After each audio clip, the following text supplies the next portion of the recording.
What's happening, everyone? It is Andrew from MAO Magic with the PetNet.io automated smart home pet feeder.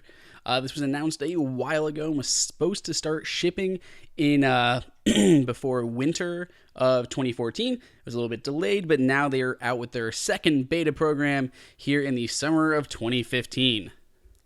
If you are not familiar with the PetNet.io automated pet feeder, basically it's just kind of another way for the Internet of Things to be built into more normal smart home appliances. So this is basically just a pet feeder that's automated, but you can also control it from your smartphone and check on it remotely. So if you're not going to make it home from work, you can go ahead and give your pet some food, or you can completely set it up automatically, never have to worry about it again, but you still can check in and make sure that it's not... that it is, in fact, feeding your animal. The first thing I noted once I opened up the PetNet for the first time was it's quite large. Obviously, though, it is mostly meant for dogs, so it holds about 2 weeks worth of food in the bin on the top. So it has about 2 weeks worth of food for a dog, so it's fairly large. For a cat, this is a little bit oversized. You probably wouldn't normally need something this size.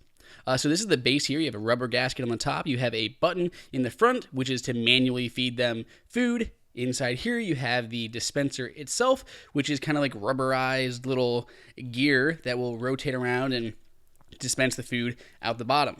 This does have a kind of a vibration mode that it'll automatically go into. So say this gets jammed with some pet food, it can automatically start vibrating and kind of get itself out of a jam if that happens. So if you are not home and it kind of gets jammed, it does have a way to kind of get out of it. On the back, there's a micro USB port, which is how it kind of powers itself. There's also a battery built into the base, so if the power goes out, it does have a backup lithium-ion rechargeable battery that'll keep your pet going. Here's on the front where you have the latch and the connectors for the sensor that'll connect to kind of the bowl area, and it covers with the base. Here we have the top, which is fairly heavy duty. It has two little latches here on the top. Those are obviously meant for people with opposable thumbs and not nosy dogs that decide they want to get into the food container.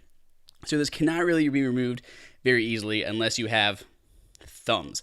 Everything is kind of built in mind of an animal for obvious reasons. So it isn't meant to be like, there's not really parts where it can chew on. There's a lot of flat surfaces, so they can't really kind of gnaw on this kind of expensive pet food dispensing machine. Here we have the bowl that'll go into the actual bowl part, like the dish part here. This is washable. You can just throw this in the dishwasher as well as with the top basin here. The bottom part and the main motor area, both of those are hand wash only. The whole thing should not be run outside. So if you do have an animal that's outside, they do not recommend this. They kind of say you can do it on their website, but then keep it in the shade. So like in your garage or something like that would probably be perfectly fine. This top end here is obviously where all the food goes. It can hold only dry kibble, no wet food. It can hold any pieces between 1/8 and 5/8 inch in diameter. So here's the bottom of the bowl part for the front. You can see there's a USB port, which doesn't really get used. You have the connectors on the left-hand side, a power button right there on that bottom right-hand corner, as well as where the latch will connect to on that top right side. On the front, you will see there's just a removable sticker, which is what we're going to be using the kind of the blink up system, like the electric imp blink up system, to pass over the Wi-Fi information. As well as some other light sensors that you can kind of see through the bowl when that metal bowl is in place. There's a speaker on the bottom and some some plastic feet. And now that we've run through kind of all the hardware here, let's go ahead and take a look at setting up the device itself. First thing you're going to do is turn on the power in the back of the bowl. You'll see a green light flashing in the front. We're going to go ahead and download the PetNet.io app from the App Store. You're going to sign up for an account with your name, email, and a password. It's going to go ahead and send you a confirmation email, which you're going to run through that. And then you have 3 steps in setting up the feeder, which is very easy to do. First thing you're going to do is you're going to scan the barcode on the bottom of your reader. Once you've got your reader all scanned and ready to go, you're going to set up your pet's profile. So in this case, I have a kitten.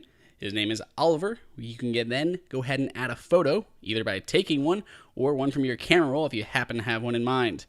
Go ahead and hit next. You're going to add a little bit more to his profile, basically. How old is this cat of yours? How heavy is he? How much activity does he get? And all these are going to basically help it kind of tell you how much food your animal should be eating. So we can then go ahead and add the nutrition information for the food. I just have some Purina Beyond natural pet food here. which unfortunately wasn't in the database. You can go ahead and search the database or scan a different package, but once this is in here, this is locked down. Until the next version of the app hits the App Store, you cannot change the pet food that you've added for your cat, which is kind of unfortunate because I just went and got some new pet food and I would like to scan it in there, but you cannot do that. So once the new version comes out, that's definitely going to be a thing. But once it's all set up, there is Oliver's feeder, all good to go. We now just have to add the wireless network to it, which is as easy as entering in your the network ID as well as the password. You're then going to hold your phone. You're going to remove that piece of plastic over the feeder. Then you're just going to set your phone right on top, and it's going to do a bunch of flashing. You should not look at your phone when this is happening. But this is the Electric Imp's blink up method, also used in the Lockatron to beam over all of that network signals from your phone all the way over here to your fancy little pet feeder.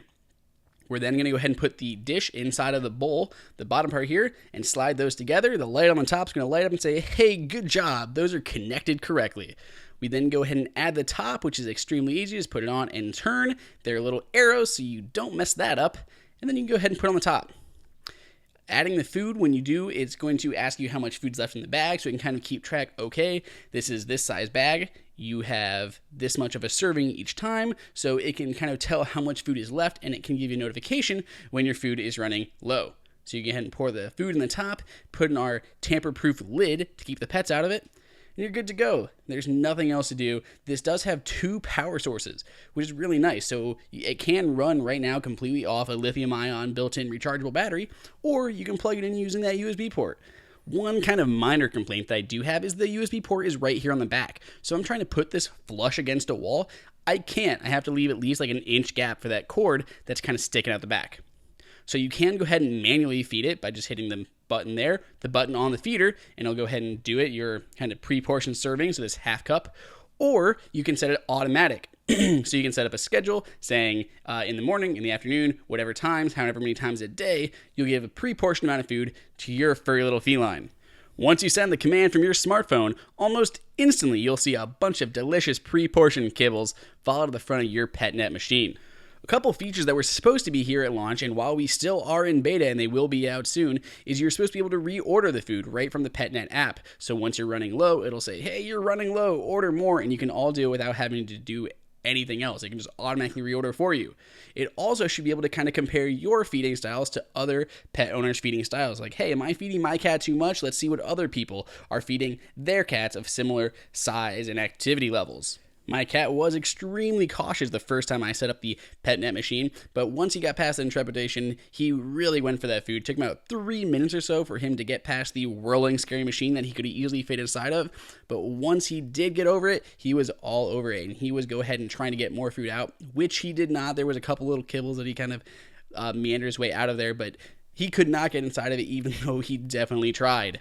So, as a quick roundup, we look at the pros of the PetNet feeder. It has a quick and easy setup. It has an automated feeding schedule that leaves you hassle-free. It's got a backup battery in case the power goes out. It's got onboard memory to work even if the Wi-Fi goes out, it'll still keep feeding. And a manual button on front so you can feed your pet without your smartphone that can be turned off if your dog likes to press it itself. As for the cons, it is large, especially considering it's only meant for one animal at a time or if you have a cat. The cord protrudes directly from the back, making it hard to sit flush against the wall. At $250 for full retail, it's quite expensive. And it is missing a few of the advertised features, which will hopefully be arriving by the time it leaves beta. If you're interested, you can check it out at petnet.io, where you can also keep an eye out for news on their new water attachment that can go alongside the PetNet feeder. If you have any questions, throw them up in the comments. Make sure to subscribe, and I'll see you guys next time.